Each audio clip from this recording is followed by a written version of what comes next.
Hello students, today we are going to start with a new histology slide that is routinely or many times asked as one of the largest lymphoid organ in our body, that is spleen.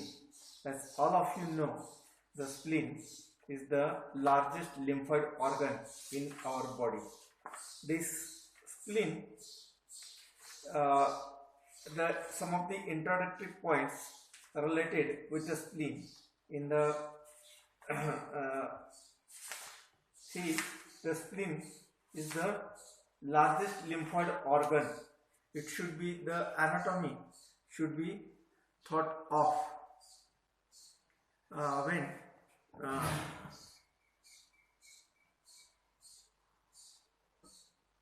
the anatomy should be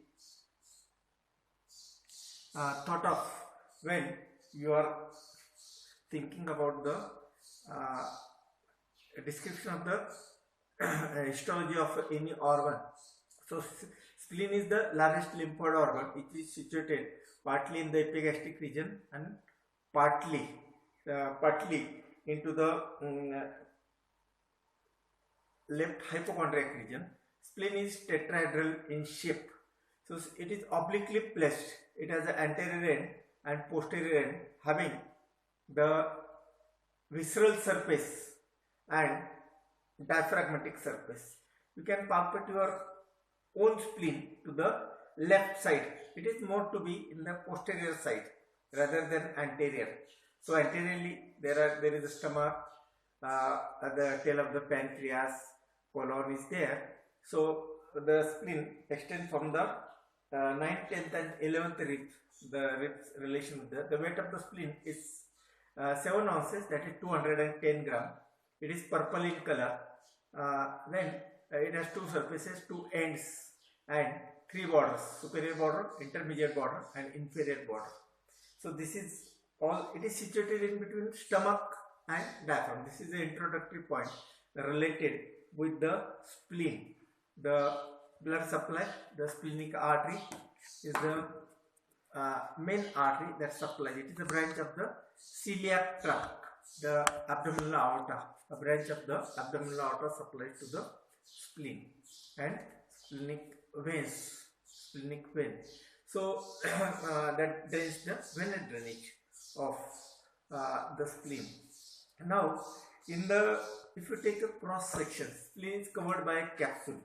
Spleen is covered by a capsule called, outermost is the capsule, that is with the trabeculae. Then if you take a cross section of a spleen, it will show two colors.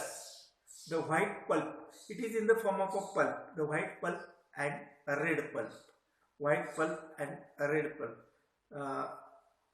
In the anatomical point of view, spleen is suspended and having three ligaments. One is that is gastrosplenic ligament to the stomach, to the spleen. Phrenicocholic ligament, it adheres with the posterior of the left dome of the diaphragm. Phrenicocholic and colon, that is left cholic flexor with the transverse and that descending colon. Then the lineorenal ligament, it is attached with the left kidney by a fold of the peritoneum, is called as a lineorenal ligament. Three ligaments are there. Then in a cross section, actual histology of the spleen shows that it is covered by a spleen has a hilum through which the splenic artery enters, splenic vein comes out and the fluxes of the nerves enter. In the actual histology, it is covered by a capsule and trabecular network, and interior in the spleen there are two things. One is the red pulp and white pulp. This it should be described in three headings. One is the capsule, another is the stroma and another is the parenchyma. The capsule is the outermost protective covering made up of the dense irregular connective tissue with a few smooth muscle fibers in it. Capsule sends many septi into the parenchyma, which divides the spleen into many smaller divisions. They also carry the blood vessels along with them. The stroma stroma and parenchyma. Stroma are the supporting cells and parenchyma are the actual cells. Spleen is largest lymphoid organ. The stroma consists of the extracellular matrix with a delicate network of reticular fibers supporting the parenchyma. It also contains fibroblasts, that is reticular cells, and a few macrophages in it. The parenchyma, the spleen shows mainly two regions, white pulp and red pulp. Never forget what contains the histology of the spleen, red pulp and white pulp. What makes the red pulp? The red pulp is due to the arteries and white pulp is due to the lymphatics, that is lymphocytes, white blood cells, red blood cells. Very simple. The white pulp, the splenic artery, after entering into the hilum of the spleen, divide into the branches. Each branch undergoes further subdivisions as it travels through the trabecular network and enters the intertrabecular space as a central artery. Here it is covered by a dense sheath of a lymphocytes forming a ring-like structure and is called as a white pulp. Now the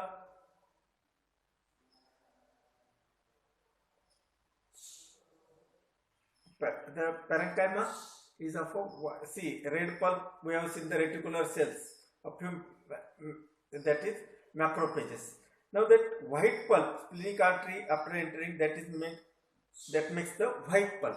Now in some places white pulp becomes more thicker than the elsewhere, containing lymphatic nodule like structure and is called as a Malpighian body. So Malpighian bodies, they can be easily differentiated from the lymphatic nodules of the lymph nodes by looking the eccentrically placed arteriole in it. The red pulp central artery of the white pulp further divides into many straight arterioles called as a penicilli. Each penicilli shows a localized thickening of macrophages around the wall, thus decreasing the lumen size, forming the ellipsoid arteriole. This distal part of this ellipsoid arteriole are dilated to form the ampulla, which opens into the reticular framework, thus protruding, that is pouring the blood into the reticular framework of the spleen. This part of the parenchyma is called as a red pulp. You got, I think now you got what do you mean by red pulp actually. The red pulp is rich in lymphocytes B and T, macrophages and other blood cells which appear like cords. They are called as the splenic cords of Billroth. The blood from red pulp enter into the sinusoids and is drained by many venules and veins, finally come out from the hilum via splenic vein.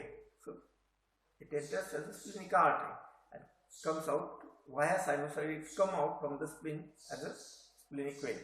Now the theories, there are two theories regarding the circulation in the interior of the spleen.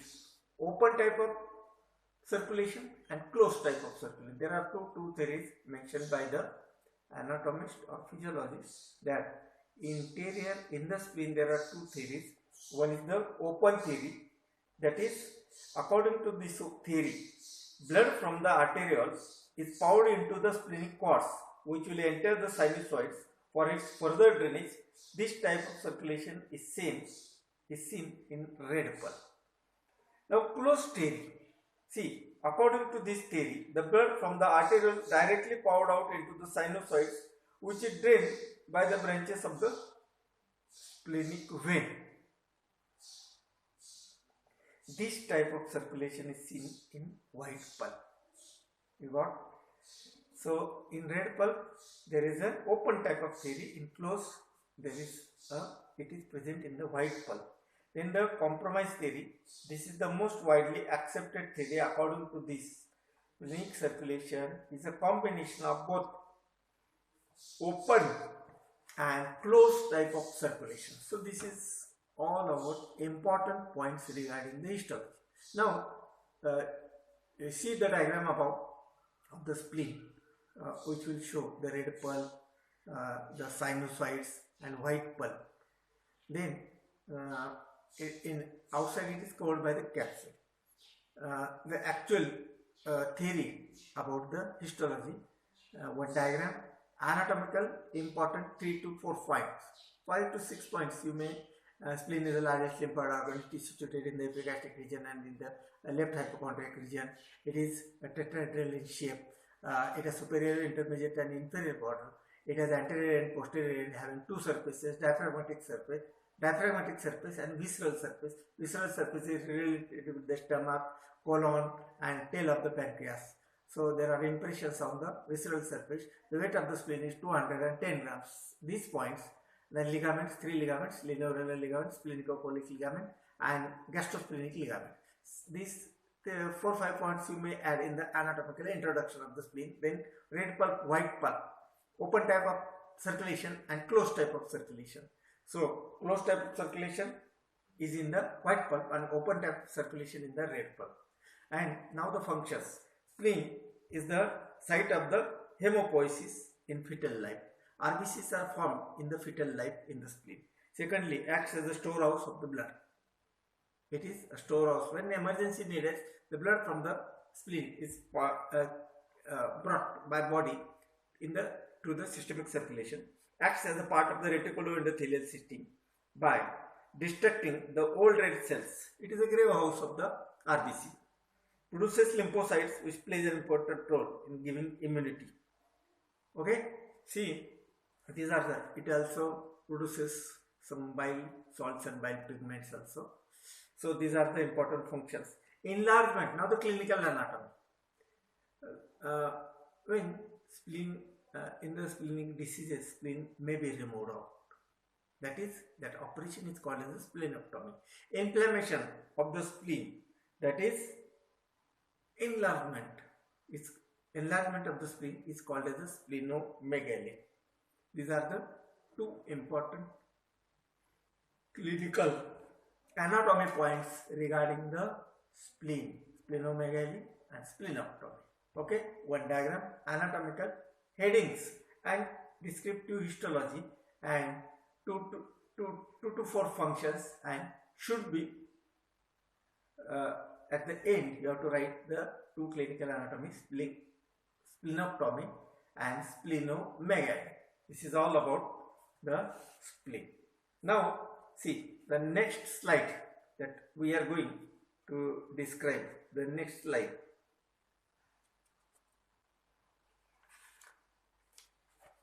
is large intestine.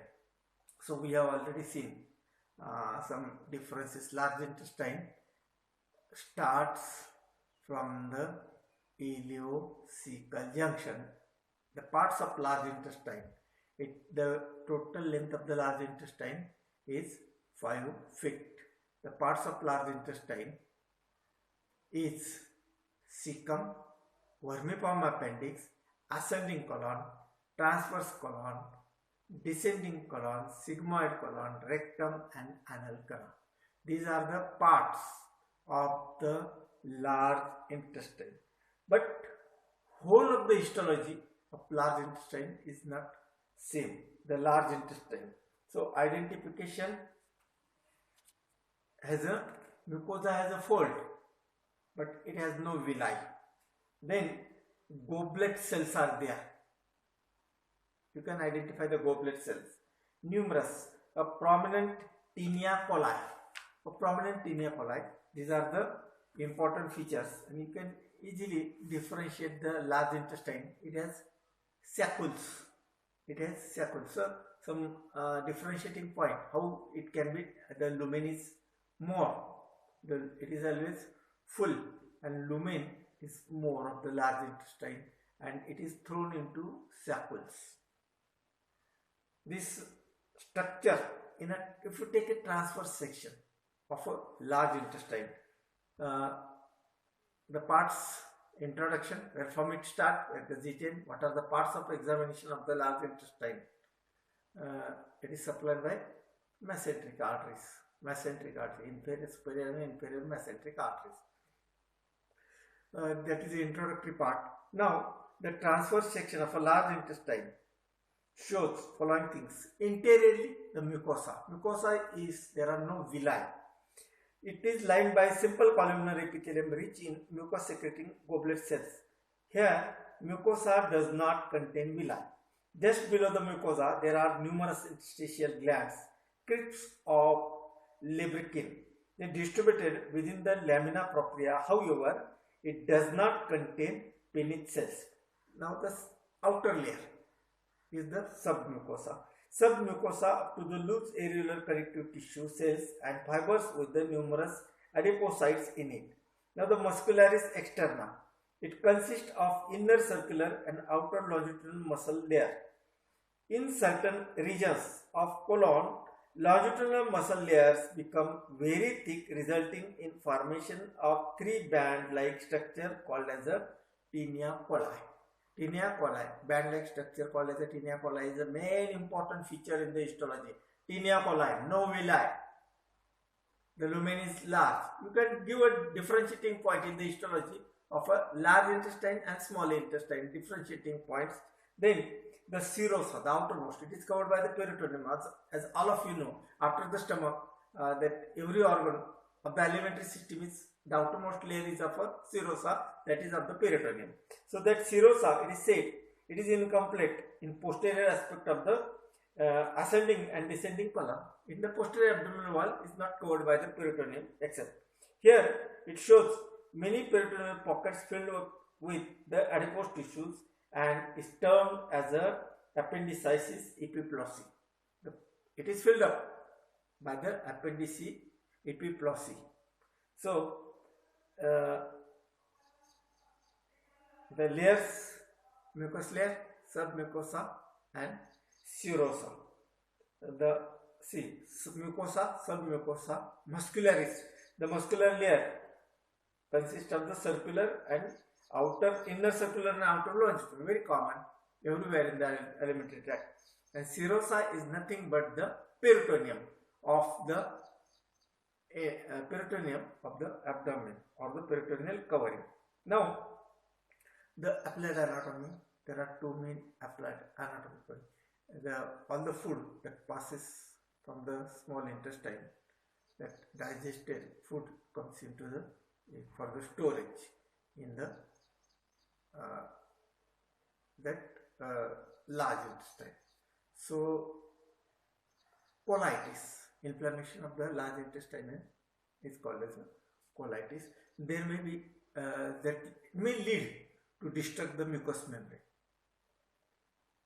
Submucosa also, it destroys the submucosa and may lead to the bleeding. That is ulcerative colitis. Blood comes from the along with the stool or after stool, mostly along with the stool. That is ulcerative colitis, and inflammation of the large intestine is called as a colitis. So you may draw a diagram of the cecum, appendix, ascending colon, transverse colon, descending colon, sigmoid colon, rectum and anal colon, and cross section. See the diagram given.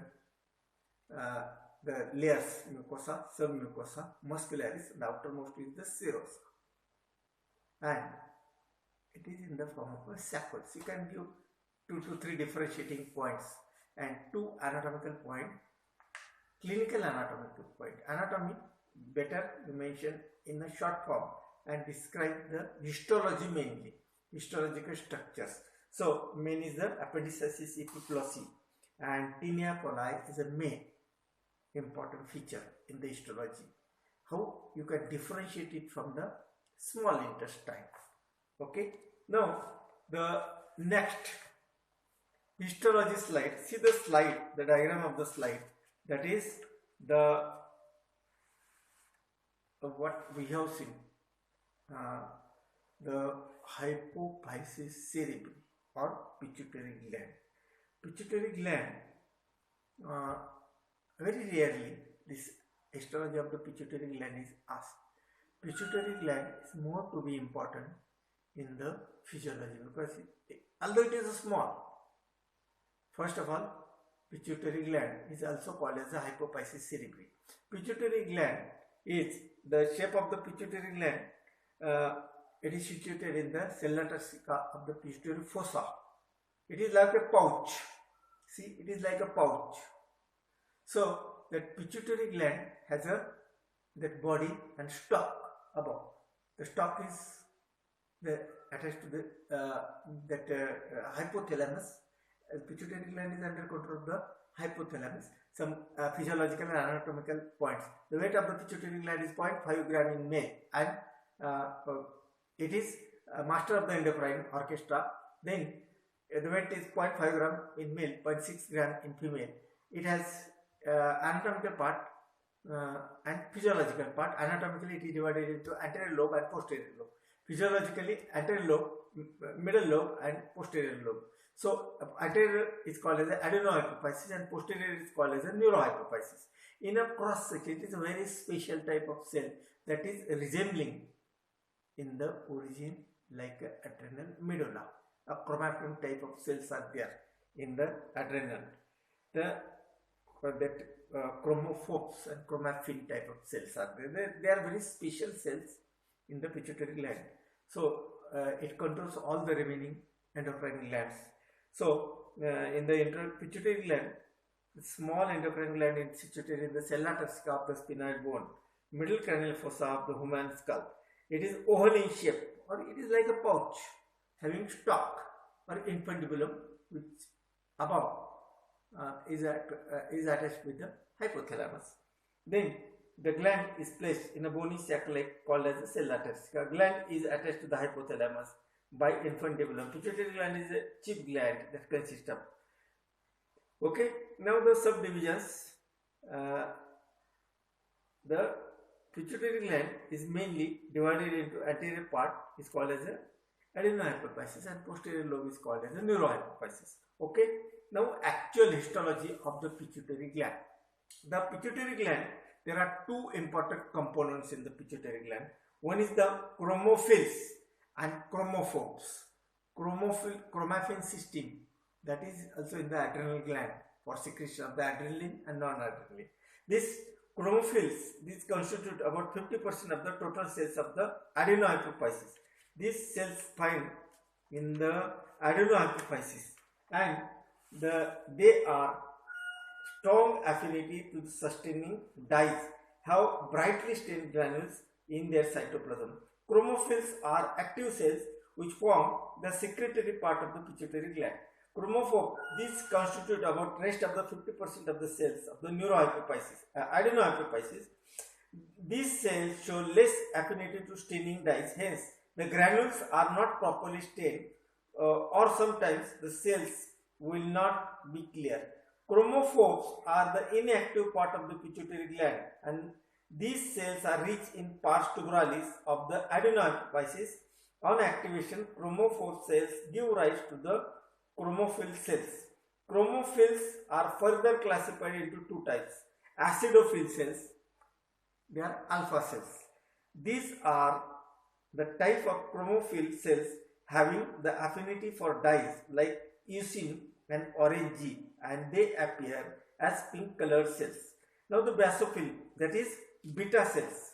These are the types of the chromophil cells having the affinity for dyes like hematoxylin, and they appear as purple blue colored cells.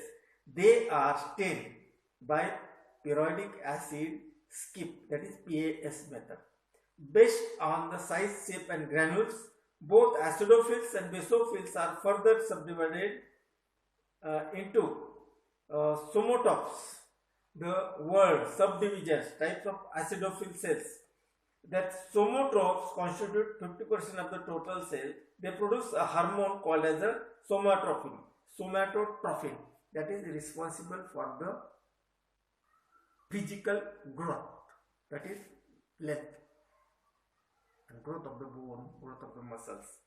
The actions of the growth hormone help in the almost all the tissues of the body with capsule growing and mainly increases the size and number of the cells. The hypertrophy and hyperplasia by increasing the mitotic cell division. It also causes specific differentiation of the cells like bone cells and muscle cells. It acts as a bone cells and thus help in increasing the length of the bone and its ossification. In general, somatotropin hormone is responsible for the normal growth of the body. Then mammotrophic hormone or the lactotrop. The mammotrophic hormone, say 25%, they are responsible for the mammotrophic hormone, that is prolactin. Prolactin or for stimulation of a formation of a milk in the mammary gland. Actions on the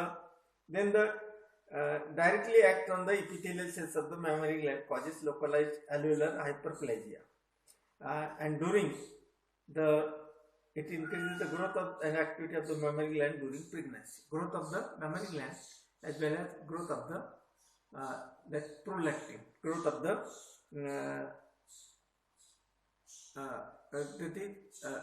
accumulation of the milk in the mammary gland. Then corticotrophic hormone, that is for the stimulation of the corticotrop cells. They are 15 to 20%. They are responsible for the stimulation of the adrenal cortex. Corticotrophic hormones, that is on the adrenal. And one is the thyrotrops. They are responsible. They stimulate for the secretion of a thyroid gland T3 and T4 is under control of the pituitary gland. They are about 1 to 5%, and corticotropic stimulating cells or hormone, the cells are around 15 to 20%, and action on gonadotrophic hormone, action on that TSH, it stimulates the production of the T3, T4, and it controls secretion of the parafollicular cells of the thyroid gland also for secretion of a calcitonin. Then gonadotrophs. In the female, the gonadotroph will act on the ovulation, on the ovary for formation of that matured ovum, and in men for the stimulation of formation of a matured spermatozoa, that is gonadotrophic hormone. These gonads, they also the interstitial cell stimulating hormone and luteinizing hormone. The two hormones are there secreted by these gonads, luteinizing hormone and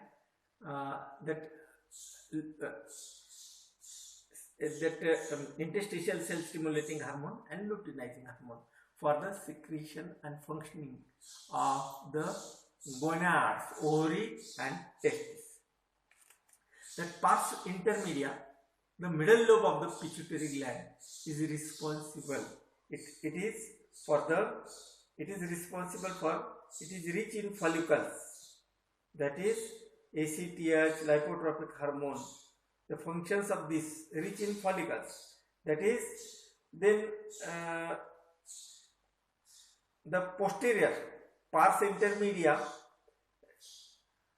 of the anterior pituitary gland is not well developed in human being, but very well developed in lower animals. Pars in posterior, it is responsible for, that is vasopressin and oxytocin. Vasopressin stimulate the parts of nephron. Deficiency of this vasopressin leads to the excessive urination and excessive thirst. Vasopressin impact on that nephron, parts of nephron. त्याची जर deficiency झाली तर खूप लगविला येते, खूप तहान लागते. That is called as a diabetes insipidus. Then the oxytocin, it is the hormone mainly act on the soft organs, especially uterine tubes and follicles. They are the soft organs. The effect is of the oxytocin is mainly on the soft organ, that is uterus. Contraction. It produces contraction of the uterus, that is oxytocin. Then the clinical anatomy. The clinical anatomy consists of hyperpituitarism. deficiency of the pituitary hormones. Then the hypopituitarism. The pituitarization leads into the characteristic of the pituitary hormone. For example, that is gigantism and acromegaly. खूप उंच असतात ते माणसं. They are highly heighted and long. Bones are long. Femur इतना बड़ा रहता है उनका. And they are very tall. And excessive growth of their bone is there. Gigantism and acromegaly. The mandible is comes forward, and there may be a Cushing syndrome for excessive stimulation of adrenocorticotropic hormone stimulating hormone. Then hypopituitarism, there is a dwarfism, छोटा ही रहता है, but it do not affect the intellectual. छोटा भी रहा तो intellectually is very right. Only dwarfism is there, but in thyroid gland there is a cretin. Cretin is physically and mentally cretin. Then the deficiency may be ADH may be diabetes insipidus. ADH deficiency may lead to the diabetes insipidus. Not diabetes mellitus. Diabetes insipidus means deficiency of ADH. बहुत प्यास लगती है, बहुत पेशाब आती है. That more than 5 to 10 liters of urination in a day, and drinks water. That is diabetes insipidus. So these are the main important headlines regarding the clinical anatomy of the pituitary gland. Chromophil cells. That is the histology. 3 parts: adenohypophysis and neurohypophysis. It may be divided into anterior lobe, middle lobe, and posterior lobe.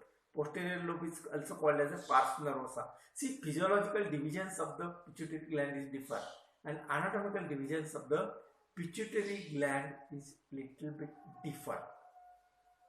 You see the diagram, how to sketch the diagram in the pituitary gland.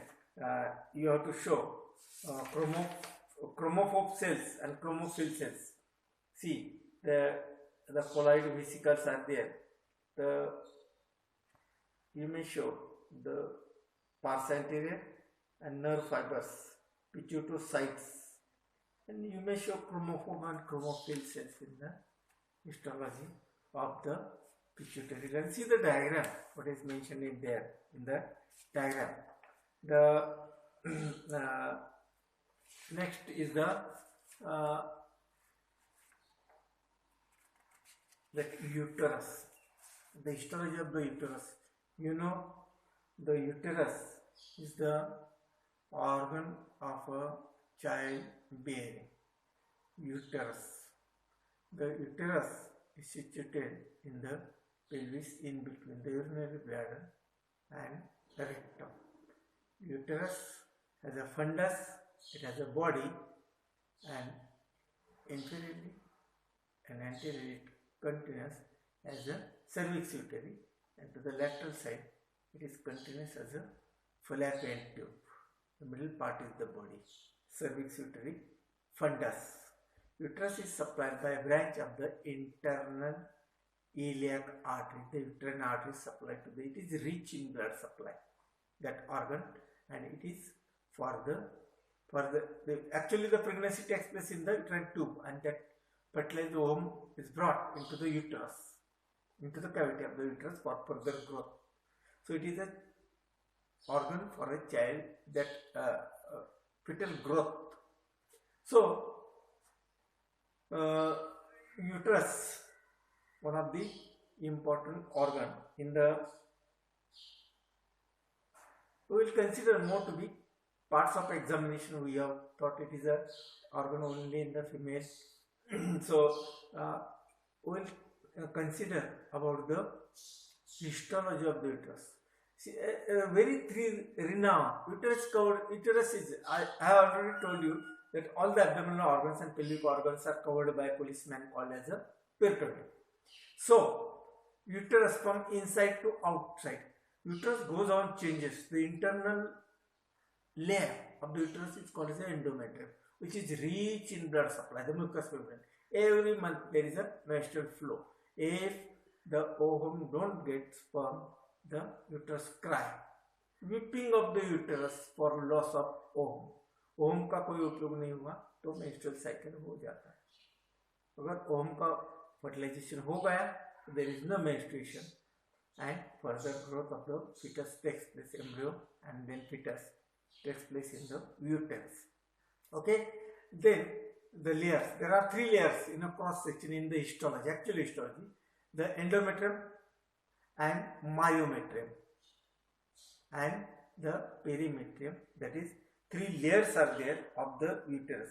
See the introductory part just I showed. A detailed structure of the proliferation. See the histology of the uterus change according to the menstrual cycle. According in a menstrual period, the histology, when proliferation takes place, the histology is different because that is a proliferation. Secondly, the proliferative stage, then there may be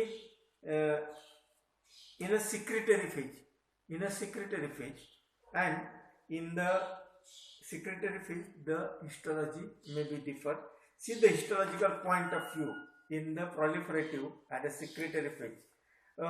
Endometrium is lined by a simple columnar epithelium ciliated before puberty. Just below surface epithelium there exists stroma rich in connective tissue cells, blood vessels and lymphatics. Numerous simple tubular uterine glands are seen in the stroma of uterus, which open perpendicular to the endometrial surface. Here, endometrium has 2 functional layers. One is the stratum functionalis. It is the superficial part forming 2/3 of the endometrium. It contains many uterine glands with spiral arteries in it.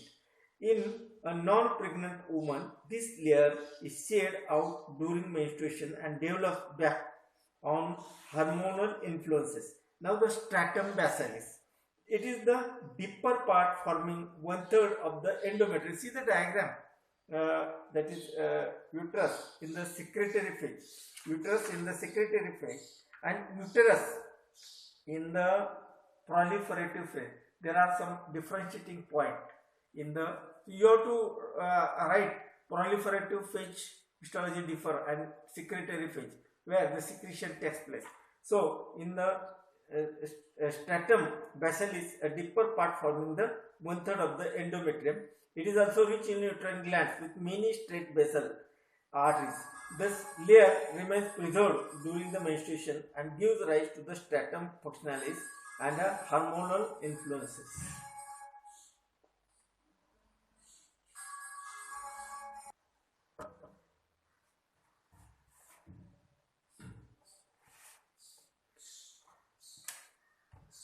Hello, strong. So, secondly, the functional division, we have seen the proliferative stage, and the we come into the stratum functionalis and stratum basalis. Then we have seen this is about the endometrium. Now the myometrium, the name itself suggests myometrium means the muscles. So myometrium, it is found below the endometrium and consists of the indistinct inner longitudinal and middle circular fibers. See endometrium, that is changeable in structurally in throughout the month. Myometrium is constant, and the outermost, that is of the covering of the serosa or covering of the attachment of the covering of the peritoneum.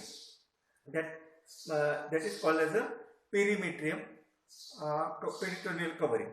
So myometrium inner, the inner is longitudinal, middle is circular, and the outer longitudinal muscle layers, 3 layers are there. Upper interstitial connective tissue and numerous blood vessels are there.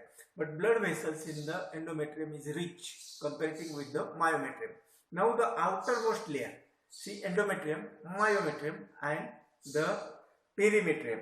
Perimetrium, it is the outermost layer consisting of the mesothelium and connective tissue fibers which blends with the broad ligament of the uterus.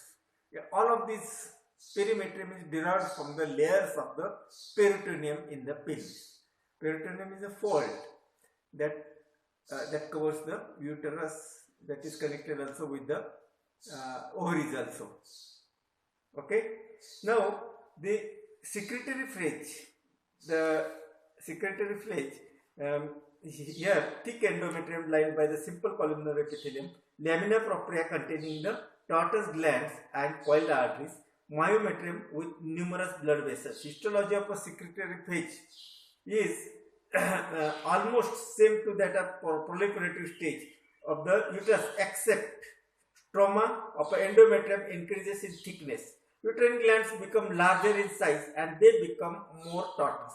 More number of blood vessels appear in endometrium stroma. These are the main important differentiating points in proliferative and the secretory phase of the uterus. This is all about the histology. You may write down in detail the histology of the uterus if it is asked. Proliferative stage, and you may write down anatomical important, that body, fundus, uterine tube, where the situation, where supply. 5 to 6 anatomical point, 5 to 6, more than 10 you can write down the histological point, and 2 to 3 just word in the words. Uterus, inflammation, there may be the inflammation, that there may be fibroids, there may excessive bleeding from the uterus, metorrhagia, menorrhagia, uterine fibroids in the uterus, excessive menstruation. These are some clinical anatomy points regarding the uterus. Irregular menses, myometrium, in the myometrium there may be formation of fibroids, the benign growths in the uterus.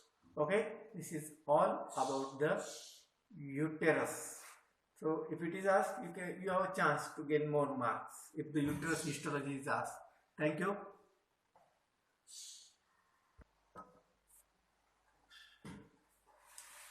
See guys, odd histology may be asked, especially in case of special senses.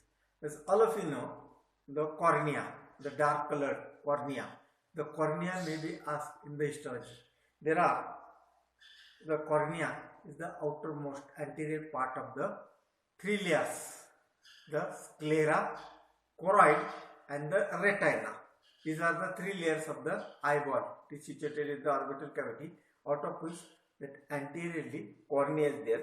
Structure of the cornea is important. It is very delicate and transparent. The central section of the cornea consists of the differentiated by the corneal epithelium, the outermost layer of the cornea, stratified squamous, non-keratinized epithelium. Here the epithelium shows high capacity of regeneration, numerous microvilli, and tear, there to retain the tear, a film of the tear. Then the anterior limiting membrane, that is also called as a Bowman's layer.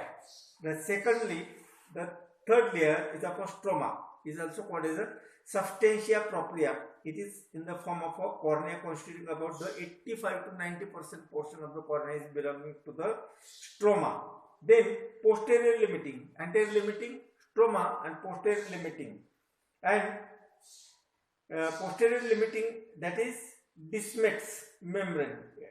The consists of the compacticity around the collagen fiber. It is said that the basement membrane of the underlying epithelium. Now the posterior epithelium, it is the innermost layer. Anterior epithelium, posterior epithelium, then stroma, anterior limiting, stroma and posterior limiting. These are the 5 layers.